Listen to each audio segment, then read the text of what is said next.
Happy New Year's Eve, everybody. This is your daily tarot reading for Friday, the 31st of December, 2021, the last day of the year. I'm going to use the Golden Girls Tarot for today's reading, just to see what this final day of 2021 has to offer you and what energy you'll be working with.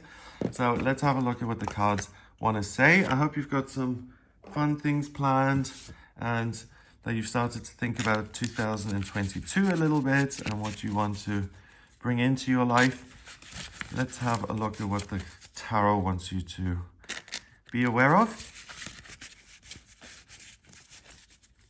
So the first card, wow, the Chariot. Okay. The Four of Wands, amazing. That is a celebration and a wedding. Look how cute this man is. Oh, I just love these cards. They're so positive and fun. And then we have the King of Wands. Okay, great. So this really is party atmosphere. It doesn't get much better than this in terms of a card spread. And on this day, you know, New Year's Eve, where there will be things happening in the evening, this is really the perfect vibe for it because you can have a good time and you can enjoy yourself and you can even be a little bit silly and frivolous. You know, like, look at he looks a bit like Patrick Swayze, doesn't he? And in the kind of muscle shirts and then Blanche in her cowboy outfit, it's way OTT and it's really fun and it's silly and it's camp and that's my favorite kind of thing. You can have such a great time with that. So yeah, I would say that there's real potential here today to have a great time and to have a wonderful New Year's Eve, which I think for a lot of us is really needed. Yesterday I was talking to someone and the first thing they said to me is like, I've got this thing with my eyes, I'm contagious, don't come near me. And I don't know when it became the norm to just talk about COVID and illnesses and diseases. It's all I hear at the moment. It's just like, I am so tired. I'm sorry if that seems insensitive, but I can't just hear about pandemics and epidemics and for that to be just the topic of conversation. It is just, I've had it. It's not, okay.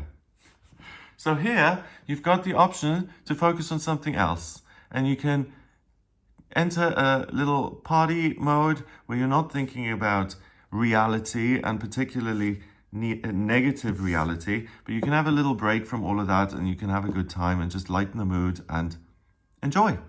So the Chariot is the 7th card in the Major Arcana and it's victory and success and triumph. And it's all of those things based on self-will. So the party was a success because you planned it and you called everybody and organized it and they came to your house. That's why it worked. If you hadn't been at the center of it, it wouldn't have happened.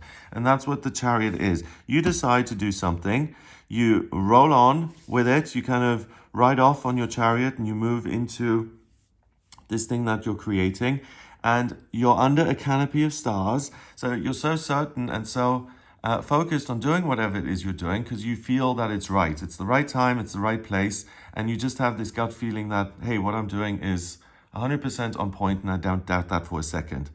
Those are the kind of things that are usually easiest. If you absolutely know that you have to enroll in this course because it's your life mission, then you're going to do whatever it takes to get the grades to get into that course, right? It's the clarity and the strength of purpose that makes this easy.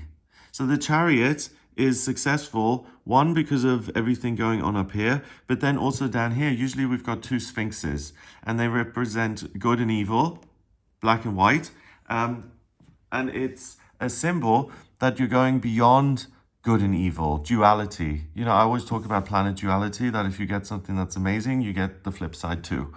So here, she's using the duality on planet Earth. She's using them as her muscle kind of chariot pullers or whatever.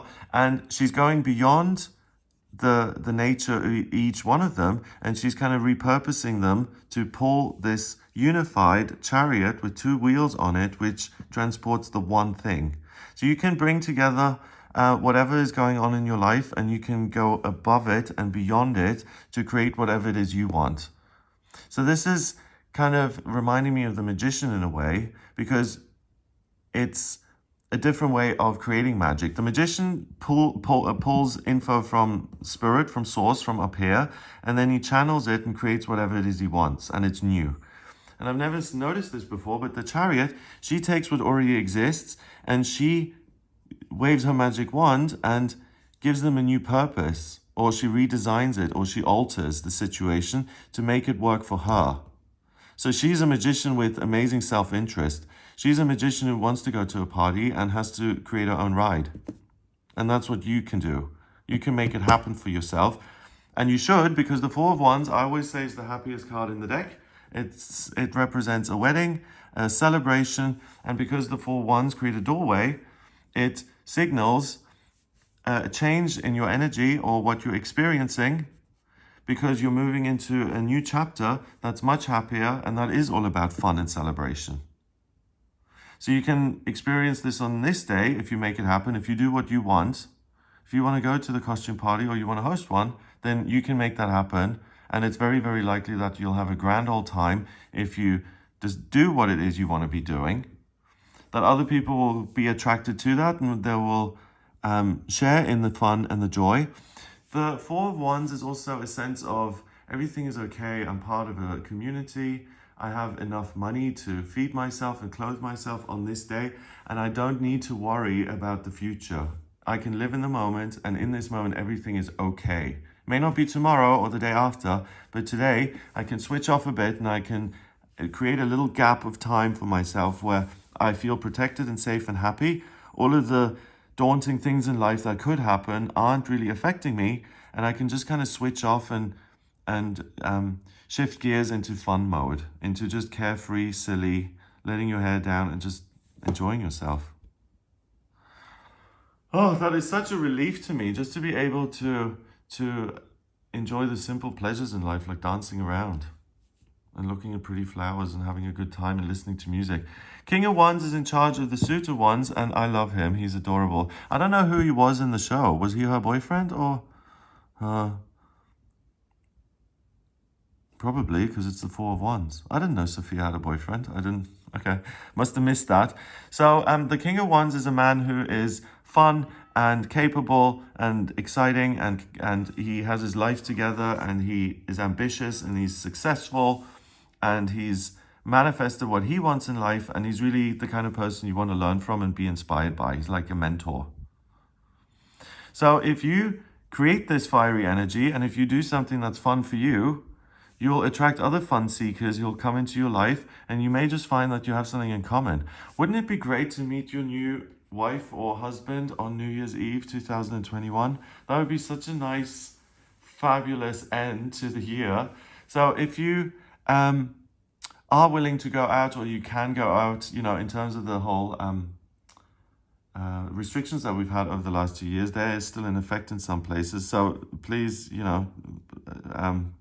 look at what you're able and not able to do where you are. But if you are even slightly on the fence about, should I this year maybe just go to bed at 8 and have an early night and rest up, or should I maybe go to that event or party or that thing that was advertised because it could be fun. If there's even a potential that it could be fun, please go after it, because the cards are saying it's not just potential, it's pretty much guaranteed to be a great time. So if you've been looking for a great time, go and experience it, because they don't come around every day as we have now experienced. Yeah. I don't know, some of you may be thinking, really, Greg, is partying and is having a good time that important? My answer is yeah. We need to just, The inner child wants to have a bit of a dance at times. It's important. It's part of being healthy, I think. Okay.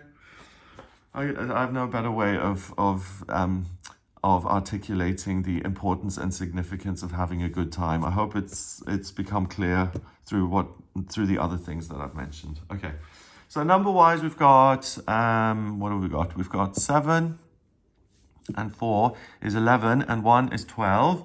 1 and 2 is 3, and 3 is communication, new beginnings, fresh start.